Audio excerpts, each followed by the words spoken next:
In 2023 so far, two of the most prominent words for AI and layoffs. India seemed to be hit by a funding winter and macroeconomic headwinds, which led to significant layoffs. In just H1 2023, according to one report, around 70 startups collectively laid off more than 17,000 employees. In May 2023, Amazon was said to be laying off about 500 employees in India across various businesses and functions. Even Google was said to have laid off more than 450 employees across various departments in India. Google had even laid off its director of news. And how was it in other countries? In the US, for example, large firms can swiftly and relatively easily announce mass layoffs affecting hundreds or even thousands of employees within a short period. But this process becomes much more complex and constrained when it comes to Europe. Why? Because there are stringent labor laws that are seemingly in place to protect workers' rights. It is said that tech companies operating in Europe cannot simply issue pink slips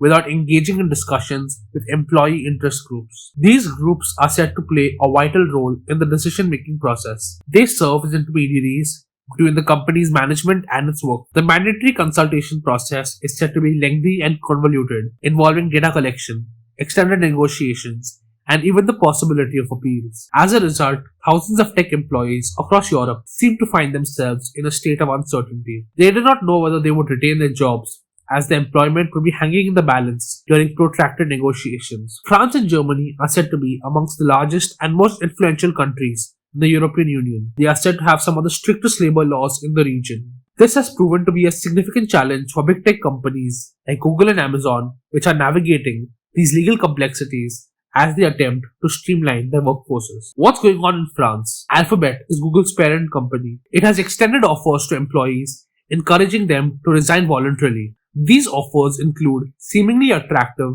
severance packages aiming to incentivize employees to depart willingly rather than face a long-winded consultation process. And Amazon was said to be targeting senior managers with 5 to 8 years of experience, offering them an enticing deal.